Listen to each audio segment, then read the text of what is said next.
Going into content creation, I wasn't exactly sure the niche or the angle that I wanted to take, but I did know that I wanted to be consistent. My attitude with short form content was I'm going to post every single day, multiple times a day. And that's grown, which is really exciting. Now, the stage that I am evolving into is creating more long form content.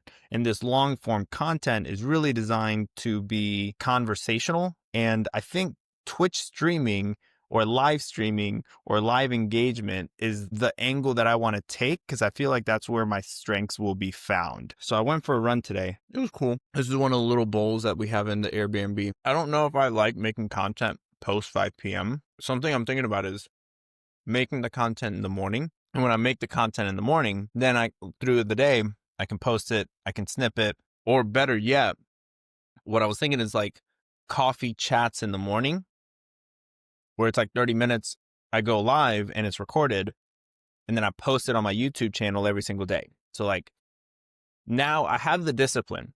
So I have the discipline of making short form content every single day because I have been since June 8th. So I feel very confident about continuing that discipline. Next thing that I want to be disciplined with is now going live and also some long form content that's posted on multiple different channels. TikTok right now has been my main vehicle for lead generation and also just getting the content out, which I would say it's worked very well. But the next stage is also posting on YouTube and more of the 30-minute long yapping sessions or 30-minute long journals. So I'm basically posting a journal a day. And somebody that has really inspired this way of thinking in the content creation / performing arts, because it is performing arts to a degree. I know it's just yapping. Some people might say that's lame. That's not really performing arts. Look, this is my art. I'm going to call it an art. It's performing arts. So when I go live 30 minutes every single morning with my coffee chats, I get inspiration from, I think his name is Josh Johnson, something like that, from The Daily Show. He's a comedian. He would post like a stand-up, I think for like once a week, I think is what he was doing at one point. And it was funny because as he was describing it, he was like, yeah, it was really difficult at first, but then you find your groove and then you get really good at telling jokes and you find out like which joke works best because he's constantly doing it over and over and over and over again. So if I'm live 30 minutes every single morning talking or like just going out in Lima, Peru, to a local place, getting a coffee, coming back, I'm just going to talk about that experience and I'm going to talk about whatever I have going on in the day is what I'm thinking. I don't know. We'll see what it looks like. But the most important thing, in my opinion, is the discipline aspect. Get it started and then make it great. So if I can get the discipline part started, I'd be able to really lean in more on the other stuff. By the way, I have two podcasts. I have two podcasts already scheduled for the next couple of weeks. I'm really excited about it. One of them is with an Ecuadorian that makes sports content or commentary on sports. He's a ñaño. He's Ecuadorian, second generation or third generation. I don't know yet. I'll find out on the podcast. But anyways, I like his stuff. I follow him. He follows me and we're neighbors and we're going to be making a podcast sometime next week, which is cool. I think we're both in tech sales.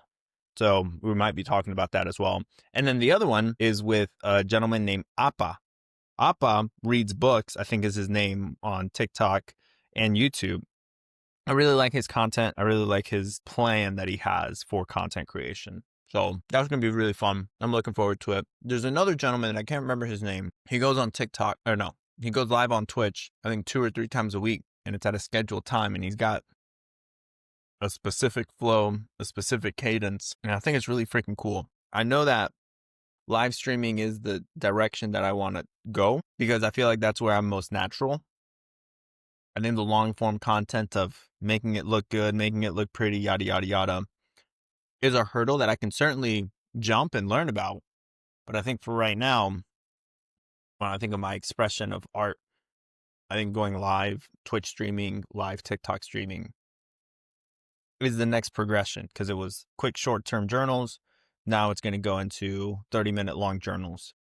And because they're kind of off the cuff, like I'll have a blueprint of what I want to talk about in that day and it might evolve. So we'll see what happens. I think, because again, just the practice of going live 30 minutes, that discipline is the most important part. I think I can do it. But there's also a lot of things that I can talk about. And I want to make sure that the thing that I lean into and the thing that I do talk about is the thing that people would be interested in learning about. I've ran 5 marathons and I've done 3 half Ironman distances. So I can certainly talk about what that was like. I've done sales for the past 10 years, enterprise tech sales for the past like 3.5, almost 4 years. So I can certainly talk about sales stuff. I'm a mixed kid. I spent the first 9 years of my life on a cacao farm in Esmeraldas, Ecuador, first language being Spanish. Then I moved to North Carolina when I was 9 years old, not speaking English. So I did go to ESL for 2 years. So I do have that mixed kid experience because one of my father's, LOL, one of my parents, my dad is a white man from the mountains of Caucasus. And my mother is a Ecuadorian woman. So I can certainly talk about being a mixed kid. I'm also building the brand of Veci del Mundo. It's a fun journey that I'm on. Not necessarily the content creation part, but how I landed on the name Veci del Mundo and content creation and brand building. Talk on that also. I'm also building a chocolate factory and I make dark chocolate. So I made about a little over 175% dark chocolate bars using cacao from Esmeraldas, Ecuador and cane sugar. And I was able to make dark chocolate and I'm building a chocolate factory. So I can definitely talk about chocolate. I promise you, I can talk your ear off on chocolate. Like that is one of my favorite things right now. I am obsessed. And I'm a full-time traveler. I'm a digital nomad. I work remote. I'm in Lima right now. I've traveled a lot of the Americas. So there's a lot of things that I can definitely lean into when it comes to like longer form journals, like 30-minute long conversations on topics. And it's going to be probably going live. I want to do that daily. So I'm pretty committed on content creation because I think this is where people are. And if I'm trying to be serious about growing my chocolate business, I need to make sure that I build my personal brand alongside the chocolate factory because people don't care what you do as much as they care about why you do it. And if I can build a community of folks who understand that my priorities are the neighborhood, it's going to be a lot easier for me to sell the chocolate because people understand that my goal is not to make money. My goal is to get money to Ecuador. My goal is to sell in the United States and give that ownership of the business to the workers in Ecuador because I'm not trying to give anybody a fish.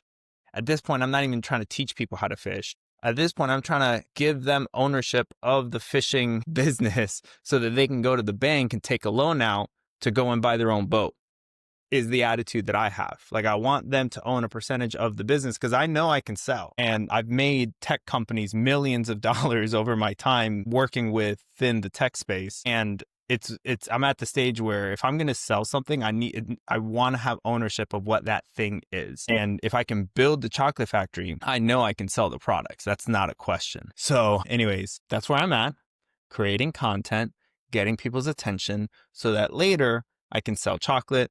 But I really am enjoying the content creation part of it because I want to give a platform to people who might not have had conversations with somebody where they are the focus of the conversation. So my channel is going to be chats with a neighbor where people are going to be talking to me about things that they have going on.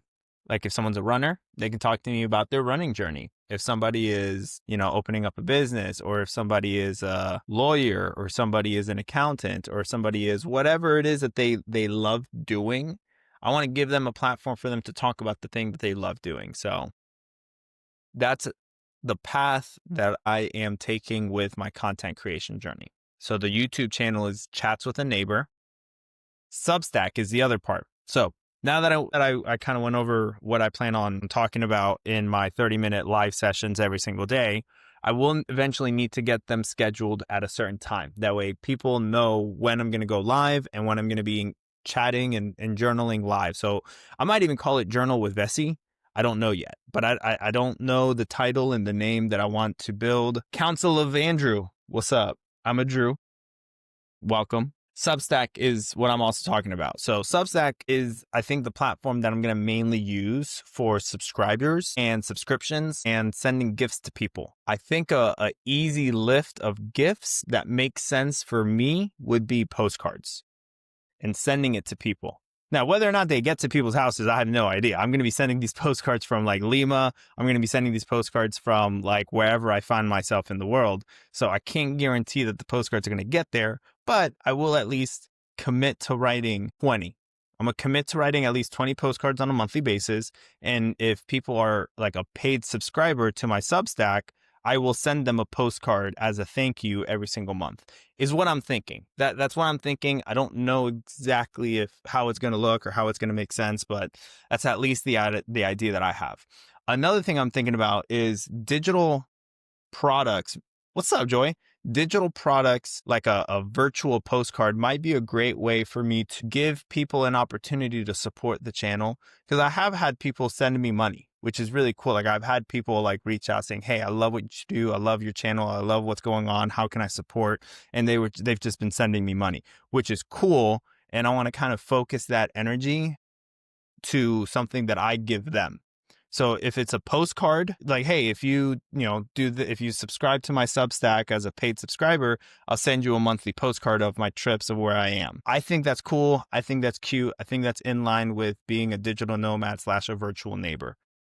Don't know yet, but I do know that YouTube will be great for like my 30-minute plus content. Substack is going to be great for newsletters as well as monthly subscribers of people who support the channel. And those would be obviously the first people that I send chocolate to when I get the chocolate factory going. So that'll be fun. That'll be cool. That'll be exciting. And then so that's my Substacks. I started doing Substack as a collaborative experience with others who already do Substack. So if somebody does already post and already write, I want to write with them one Substack where we're able to make art together in a written medium. I've been journaling now for the past 3 years. They're my private journals, so I'm not necessarily ready and comfortable enough to publish them. And honestly, to be honest, I don't think that my writing is to a point where it's good enough to be sold. Just to be transparent about it. I can develop that skill. Absolutely. But at this point in time, my writing is to the point where I am disciplined enough to get it done, but it's not perfect enough to where I feel comfortable selling that written art form.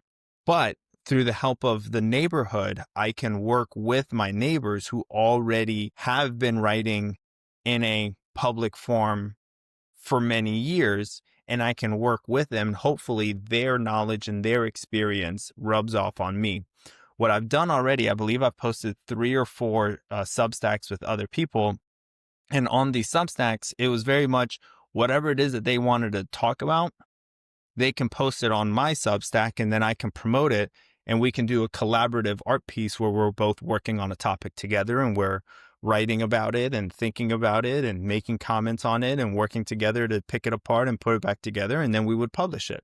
So I've already done that like 3 or 4 different times on my Substack, which is great. I'm calling it the Neighbor's Journal, which gives the people that I'm writing with a little bit of comfort knowing that it's under the auspice of a journal. So there is that level of protection where if they want to touch on, topics that are a little bit complicated or a little bit nuanced or whatever it is they wanted to put into words, they will have the protection of it being a journal, as well as the protection of me to be the face of any backlash that theoretically might come from it, because I feel very comfortable.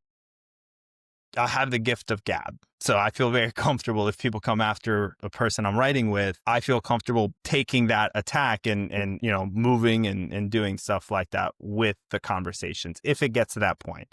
I don't imagine that, but in the business of making art is subjective and people will interpret things in the manner of which that fits their narrative. So anyways, that's hopefully a benefit that I can give people if they want to collaborate with me of like, hey, we're writing a journal together. Any topic that you find very important, you can write about, and I'll be happy to write with you on those topics and explore deeper thoughts on whatever it is that we're writing and whatever it is that we're journaling about. So they're called the Neighbor's Journal. I do want to create a channel of some kind where I'm doing cacao and comments, where I'm giving updates on the chocolate. I'm giving updates on the cacao business, the chocolate business, because inevitably that's what I'm kind of doing all of this for. Yes, I want to build the neighborhood. Yes, I want to build the community. Yes, I want to give good vibes as Veci, but I want to sell these people chocolate, or I want to sell them cocoa butter, or I want to sell them cocoa powder. I want to sell something coming from Esmeraldas, Ecuador. That's what I want to do. So whatever it is that we sell from Esmeraldas, Ecuador, I don't care. But the market advantage that we have very much is cacao and anything that grows on the farm in Ecuador. So we might even just start with lip balm, right? We might even start with like a moisturizer, cocoa butter, whatever. Like I don't know yet, because the chocolate is a consumable. So there is a lot of red tape that goes into selling a foreign consumable product to the United States market. They make it complicated for that reason. It's not impossible. And honestly, it's not really all that complicated, but there's just a lot of steps that need to be followed. I know the steps already. So the learning of the steps to get the factory open, check mark. I got them all listed and I know exactly what stages to what levers to pull and what the next stage is. But it's also kind of tricky because we converted one of the bedrooms where my grandfather lives on the farm or in the Esmeraldas into the chocolate room, the chocolate making room. We can't be an FDA registered facility with somebody living in the facility. Like that's not necessarily how that works. And my grandfather is older, so, diabetic, blah, blah, blah. He won't be here long. It's okay. It's very expected. Sometimes he thinks of me as a nephew. Sometimes he thinks of me as his cousin. Sometimes he thinks of me as like some random person.